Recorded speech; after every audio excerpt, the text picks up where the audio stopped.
जय श्री कृष्णा प्रिय दर्शकों, भाई और बहनों, इस चर्चा में आपका स्वागत है। मेरा आपको सादर नमस्कार। इस वीडियो में हम चर्चा करेंगे मेष लग्न के जातकों का अप्रैल माह कैसा गुजरेगा, उस पर एक संक्षिप्त पर चर्चा करेंगे। नए दर्शकों को बता दूं कि वो कैसे पता करें कि वो मेष लग्न के व्यक्ति है, तो अपना बर्थ डिटेल्स किसी अच्छे एस्ट्रो के सॉफ्टवेयर में डालें जो लग्न कुंडली बनकर आती है, जिसको D1 चार्ट भी कहते हैं। उसके यदि प्रथम भाव में 1 नंबर लिखा हुआ हो तो आप मेष लग्न के व्यक्ति हुए, अर्थात एरीज असेंडेंट हुए। ये प्रथम भाव कहलाता है और इसमें 1 नंबर लिखा हुआ, अर्थात ये मेष लग्न की कुंडली है। इस माह में जो महत्वपूर्ण गोचरीय परिवर्तन है वो इस प्रकार है, और 1 अप्रैल को जो गोचरीय परिस्थितियां हैं वो आपकी कुंडली पे दिखाया हुआ है। आपके लग्नेश जो कि स्वास्थ्य और आपकी पर्सनालिटी के कारक हैं, वो 11वें भाव पे गोचर कर रहे हैं और धन भाव से संबंध बना रहे हैं, इच्छा पूर्ति के भाव से संबंध बना रहे हैं। तो ये माह आपके लिए इच्छा पूर्ति के हिसाब से और रेगुलर इनकम के हिसाब से, धन प्राप्ति के हिसाब से अच्छा गुजरेगा। और मंगल देव साथ में अष्टम भाव के भी स्वामी हैं, तो अष्टम भाव का 11वें भाव से संबंध बन रहा है, तो अचानक से आपको कोई धन की प्राप्ति हो सकती है। कोई जो रुका हुआ धन है आपका, जैसे ग्रेचुइटी, पेंशन, इंश्योरेंस, इन सब बातों से संबंधित कोई धन का मामला है तो वो आपका इस महीने सुलझ सकता है। यदि आप गवर्नमेंट एजेंसी से जुड़े हुए हैं और कमीशनिंग का काम होता है आपका, तो वहाँ भी आपको अच्छे धन की प्राप्ति हो सकती है। दूसरे के धन का मैनेजमेंट करते हैं तो आपको इस बात में ज़्यादा सफलता मिल सकती है कि आपको ज़्यादा कमीशन की प्राप्ति हो। अचानक से आपका कोई रुका हुआ काम भी पूरा हो सकता है। कोई रिसर्च वर्क में लगे हुए हैं, किसी विशेष प्रयोजन से आप जुड़े हुए हैं, तो वहाँ पे आपको अचानक से सफलता प्राप्त हो सकती है। यह 8वें भाव से 11वें भाव का संबंध बनाता है। अब दूसरे भाव के स्वामी ये आपके फूड हैबिट्स, परिवार से संबंध का भाव है, और उसके स्वामी 12वें भाव पे उच्च के गोचर कर रहे हैं। इसका मतलब है आपका खर्चा होगा आपके फूड हैबिट्स पे, अच्छे खान पान पे। अच्छे खान पान में आपकी रुचि बढ़ेगी। कुटुंबजनों पे आपका कुछ खर्च हो सकता है, परिवार के सदस्यों में आप कुछ खर्च कर सकते हैं। इस तरह की बातें संभव है गोचर के माध्यम से। आपके प्रयासों के स्वामी लग्न पे गोचर कर रहे हैं और 9 अप्रैल को वक्री अवस्था में ही 12वें भाव पे गोचर करेंगे। 12वें भाव पे बुधदेव नीच के हो जाते हैं, लेकिन यह बाहर से संबंध बनाने के लिए बहुत अच्छा होगा। जो एक्सपोर्ट इंपोर्ट के धंधे में है या कमीशनिंग के थ्रू काम करते हैं, या जिनके काम में हाथों का प्रयोग होता है, या जिनके काम में टूर एंड ट्रेवल्स इंक्लूड होता है, किसी प्रकार की यात्रा करते हैं अपने काम के सिलसिले में, उन सब के लिए फिर बढ़िया योग हो जाएगा। जो बाहर से संबंध बना के चलते हैं देश के भीतर ही, सुदूर प्रदेशों से या अब्रॉड से, उनके लिए बढ़िया होगा ये। 5वें भाव के स्वामी हैं सूर्यदेव, जो कि 12वें भाव पे गोचर कर रहे हैं। 5वां भाव की बुद्धि, विवेक, प्लानिंग का होता है, तो यह भाव आपको मदद करेगा। इस भाव के स्वामी आपको मदद करेंगे बाहर से संबंध बनाने में, और आपका इन सब बातों पे कुछ इन्वेस्टमेंट हो सकता है, क्योंकि ये भाव इन्वेस्टमेंट का भी होता है। इन्वेस्टमेंट के हिसाब से आप कुछ खर्च कर सकते हैं। क्योंकि ये भाव ट्रेडिंग का होता है, शेयर मार्केट का होता है, तो आप वहाँ पे कुछ लॉन्ग टर्म के लिए इन्वेस्टमेंट कर सकते हैं। लॉन्ग टर्म का इन्वेस्टमेंट करना आपके लिए फायदेमंद भी होगा, क्योंकि शनिदेव यहाँ से 11वें भाव पे आपकी इच्छा पूर्ति करेंगे यदि आप लॉन्ग टर्म का इन्वेस्टमेंट करेंगे, क्योंकि उनकी सीधी दृष्टि है 5वें भाव पे। प्यार मोहब्बत के मामले में सोच समझ के आप चलेंगे, क्योंकि मंगल देव और शनिदेव अपनी सीधी दृष्टि से उस भाव को देख रहे हैं। हालांकि घूमने फिरने का मौका मिल सकता है, एंजॉय कर सकते हैं, आप कहीं आउटिंग पे निकल सकते हैं, लेकिन विचारों में तालमेल बना के चलना है। आपको किसी प्रकार की उग्रता नहीं आनी चाहिए संबंध में। स्टूडेंट के लिए मिला जुला के बहुत उत्साहवर्धक समय नहीं है, लेकिन जितना मेहनत करेंगे उतना रिटर्न आपको मिलेगा। जो स्टूडेंट पढ़ने के लिए बाहर जाना चाहते हैं, इस महीने में उनका हिसाब किताब बन रहा है, तो वो अपने प्रयास को बढ़ा दे, सफलता मिलने के पूरे चांस हैं। 6ठे भाव के स्वामी बुधदेव लग्न पे गोचर कर रहे हैं। फिर 9 तारीख को 12वें भाव पे जाएंगे। तो जो भी स्टूडेंट कंपटीशन की तैयारी कर रहे हैं उनके लिए थोड़ा प्रयास उनको बढ़ाना पड़ेगा। हेल्थ मैटर्स के मामले में जो सीनियर सिटीजन्स हैं उनको ज़्यादा ध्यान देना पड़ेगा। मेडिटेशन, योगा, एक्सरसाइज, इन सब बातों के प्रति अपने आप को सतर्क रखें। लोन वगैरह लेने की परिस्थितियों से इस महीने आप बचे तो अच्छा रहेगा।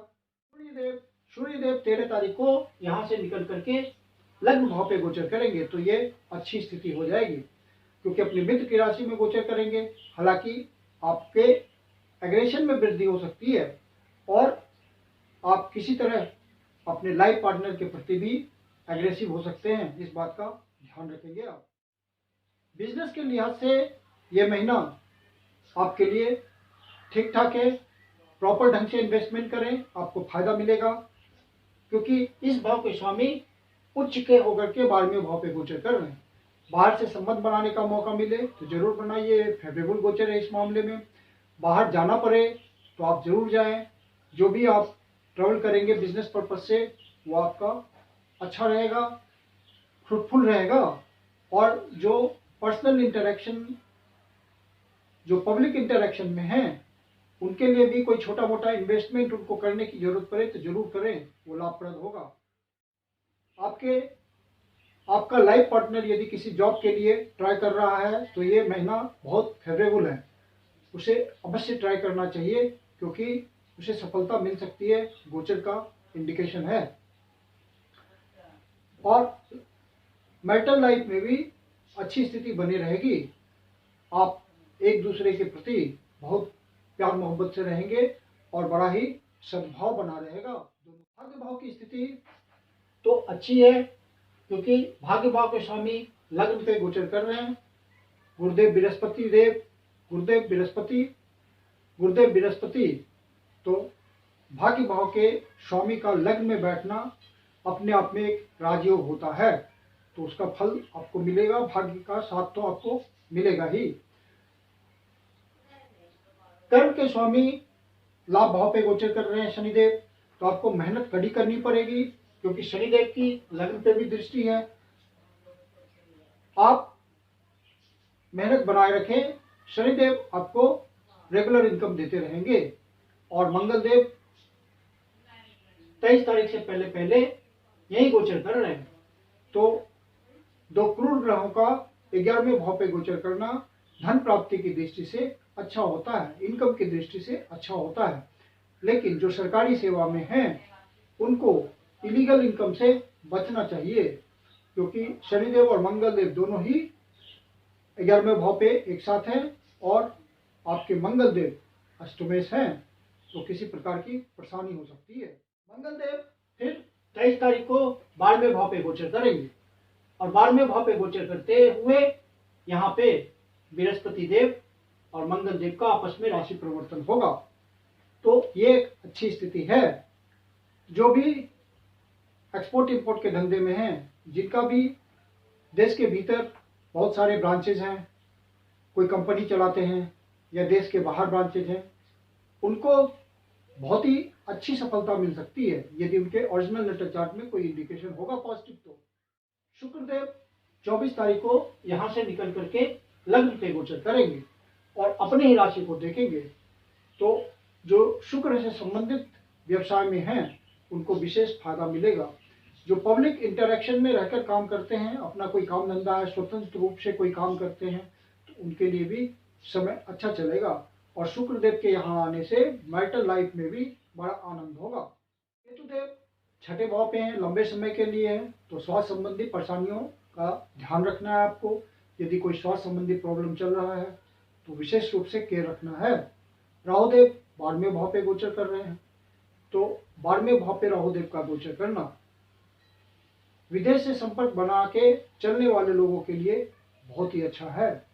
हालांकि यहाँ राहुदेव भ्रम की स्थिति बनाएंगे और मस्तिष्क में बहुत तरह के विचार आएंगे और आपको अपने में स्थिरता की कमी महसूस होगी। और यदि ऐसी ज़्यादा मानसिक अस्थिरता, इस तरह की मेंटल इनस्टेबिलिटी आपको महसूस हो, तो शिव जी की उपासना कीजिए, शिव जी के मंदिर में जाके शिवलिंग को जल से अभिषेक करें, ओम नमः शिवाय ओम का जाप करें, तो आपको मेंटल स्टेबिलिटी मिलती रहेगी।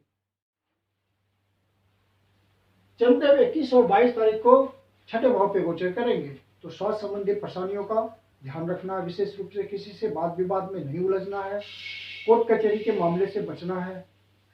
फिर चंद्रदेव 8वें भाव पे गोचर करेंगे 26 और 27 तारीख को, तो यहाँ पे आपको कोई निगेटिव न्यूज मिल सकता है, मानसिक परेशानी हो सकती है, इस बात का ध्यान रखिएगा। और फिर चंद्रदेव जब 12वें भाव पे गोचर करेंगे, वो 7 और 8 तारीख को ये स्थिति बनेगी, तो वहाँ पे आपको मानसिक तनाव बनेगा, क्योंकि राहुदेव पहले से वहाँ गोचर कर रहे हैं।